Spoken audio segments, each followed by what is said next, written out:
ফরিদপুরে তেল জাতীয় ফসল উৎপাদনে উৎসাহিত করতে কৃষকদের মাঝে পুরস্কার বিতরণ। ফরিদপুর প্রতিনিধির প্রতিবেদনে বিস্তারিত।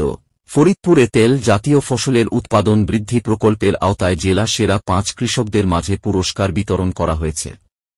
বৃহস্পতিবার 29 মে কৃষি সম্প্রসারণ অধিদপ্তরের উদ্যোগে জেলা কৃষি সম্প্রসারণ কার্যালয়ের সম্মেলন কক্ষে কৃষক পুরস্কার বিতরণী অনুষ্ঠানের আয়োজন করা হয়। জেলার কৃষি সম্প্রসারণ অধিদপ্তরের উপপরিচালক মোখ শাহাদুজ্জামানের সভাপতিত্বে বক্তব্য রাখেন কৃষি সম্প্রসারণ অধিদপ্তর ফরিদপুর অঞ্চলের অতিরিক্ত পরিচালক মোহাম্মদ খয়ের উদ্দিন মোল্লা, বোয়ালমারী উপজেলা কৃষি কর্মকর্তা আলভি রহমান। অনুষ্ঠানে বক্তারা বলেন, দেশে স্থানীয় তেলের চাহিদা বৃদ্ধি পাচ্ছে। বাজারে ভোজ্য তেল সয়াবিনের বিকল্প হিসাবে সরিষাসহ বিভিন্ন তেলের চাহিদা বাড়ছে, যার কারণে চাষিদেরকে বেশি করে তেল জাতীয় ফসল চাষের পরামর্শ দেন বক্তারা।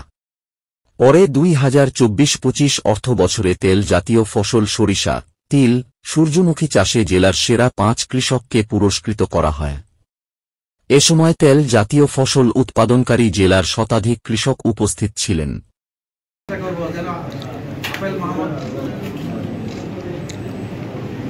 সরিষা হয়, এখানে তিল হয়, এখানে সূর্যমুখী হয়, তারপরে এখানে ওই যে তিসি হয়।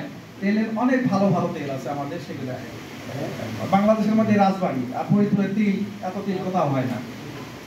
সরিষা সেই পাশের জেলাতে, এই নদীর উপরে পাবনাতে বেশি হয়, সিরাজগঞ্জে বেশি হয়। আমাদের হয়, আমরা করি না। আমরা করি কি, যখন সরিষা করার সময় সব জমিগুলাই আমরা পেঁয়াজ করি, ওইগুলোই তো সরিষার জমি। একসময় সরিষা হতো, তো আমরা এইগুলা যদি না করি, আমরা সব ইউনিফর্মিটি আনবো। আমার পরিবারের যেটুকু চাহিদা, সরিষা বললাম